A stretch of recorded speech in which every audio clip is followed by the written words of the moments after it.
प्रिय दोस्तों, जय Hind. Tricky education group YouTube channel पर मैं राम जी आप सभी का हार्दिक स्वागत करता हूं। आइए देखते हैं औसत से संबंधित प्रश्न है 5 के प्रथम 7 गुणजों का औसत ज्ञात करो। 5 के प्रथम 7 गुणज अर्थात 5 के गुणा में जितनी संख्या है 7। 5 का 7 गुणज, तो 5 का पहला गुणज 5, दूसरा 10, तीसरा 15, चौथा 20, 7 तक जाएंगे तो 5 सत्ते 35। अर्थात 5 के प्रथम 7 गुणज 5, 10, 15, 20, 25, 30 और 35।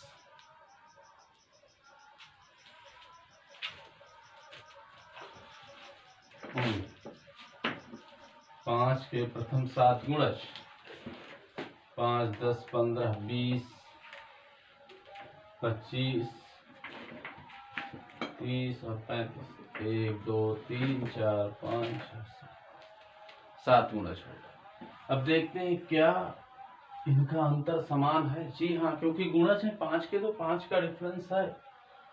अगर समान अंतर हो तो औसत निकालने के लिए प्रथम संख्या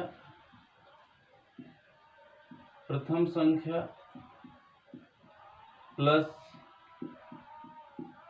अंतिम संख्या बटे 2, अर्थात पहली संख्या 5, अंतिम संख्या 35, भाग लगा देंगे 2 से। 35 और 5 को जोड़ेंगे 40, 40 बटे 2, 2 से भाग कर देंगे तो 20 औसत आ जाएगा, अर्थात आंसर प्राप्त हो जाएगा।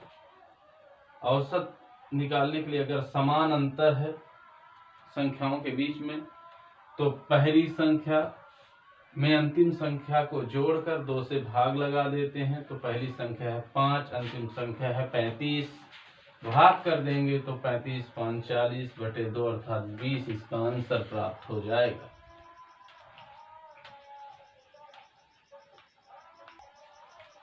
अगला प्रश्न, यदि 25a प्लस 25b बराबर 125 हो तो ab का औसत ज्ञात करो। अब एग्जामिनर थोड़ा सा प्रश्न को घुमाने की प्रक्रिया करें। अब देखिए यहाँ घुमा रहा है 25a प्लस 25b बराबर 125, तो ab का औसत पूछ रहा है। विद्यार्थी ऐसे प्रश्न देखकर अक्सर चकरा जाते हैं, लेकिन बिल्कुल सरल। हमें अपने धैर्य को बनाए रखना है ऐसे प्रश्नों को हल करते समय।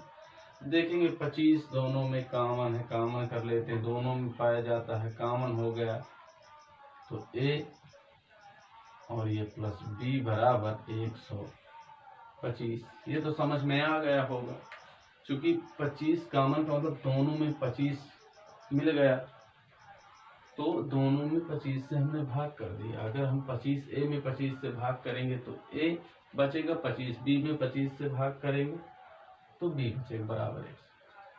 तो a प्लस b बराबर, अब गुणे की संख्या है दूसरे पक्ष में जाएगी 125 और 25 से भाग, 25 पंजे 125, तो a प्लस b की जो वैल्यू होगी अर्थात औसत आएगा वो 5 प्राप्त हो जाएगा। a प्लस b का औसत 5 है। a और b दो संख्याएं हैं, तो दोनों का अलग अलग औसत क्या होगा, तो a प्लस b 5 है, तो औसत निकालने के लिए 5 बटे 2 अर्थात 2.5 इसका औसत प्राप्त हो जाएगा। फिर समझते हैं 25a प्लस 25b बराबर 125, 25 हमने कॉमन कर लिया तो a प्लस बी बराबर 125, a प्लस बी बराबर 125 गुणे से दूसरे पक्ष में जाएगी, बटे में हो जाएगी। a प्लस बी का जो दोनों का औसत वो 5 है। तो अलग अलग औसत निकालने के लिए दोनों के औसत में दो, क्योंकि a और b दो संख्याएं हैं तो भाग लगा देंगे 2 से, तो इनका अलग अलग 2.5 औसत प्राप्त हो जाएगा।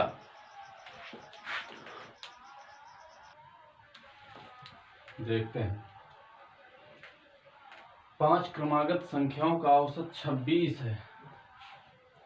5 क्रमागत संख्याओं का औसत 26 है, तो सबसे छोटी संख्या क्या होगी? कह रहे हैं 5 क्रमागत कोई संख्या दी है, उनका औसत 26 है। इसका मतलब जो औसत होता है वो मध्य का एक रास्ता होता है।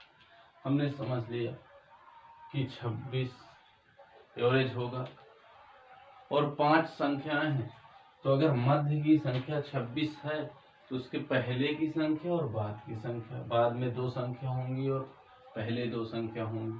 पहले क्या होंगी? मान के चलें 25 और 24 पहले की संख्या है। 5 क्रमागत सम संख्याओं का औसत 26 और आगे जो संख्या है वो दो, एक 27 और एक 28।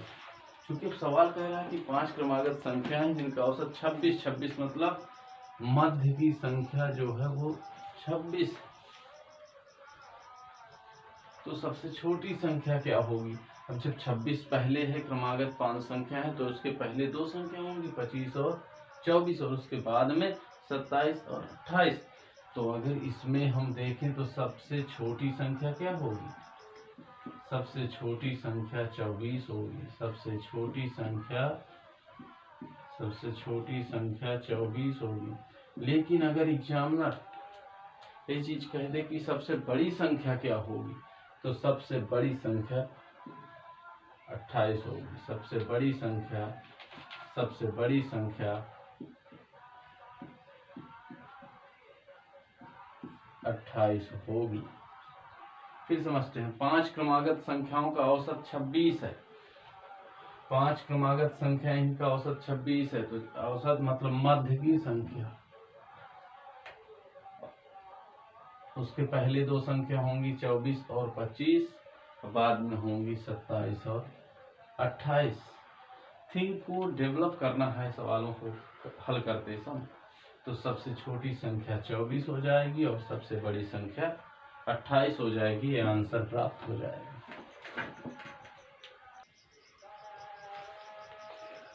देखते हैं अगला प्रश्न। 6 क्रमागत विषम संख्याओं का औसत 26 है, तो छोटी संख्या बताइए। कह रहा है 6 क्रमागत विषम संख्याओं का औसत 26 दिया है। 6 क्रमागत विषम संख्याएं दी गई हैं, 26 औसत 26 है। इसका मतलब क्रमागत संख्याएं हैं, तो कहीं ना कहीं जो एवरेज होगा वो आसपास की संख्याओं का ही औसत 26 है। 6 संख्याएं हैं, 26 के आसपास विषम संख्या, 26 के पहले एक विषम संख्या 25 है, उसके पहले एक विषम संख्या 23 और उसके पहले एक विषम संख्या 21। 26 के बाद 27,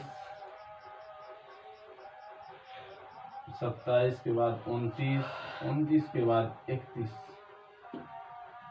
6 क्रमागत विषम संख्याएं हमें 26 एवरेज के आधार पर पता चला कि 21, 23 और 25, 27, 29 और 31 होंगी।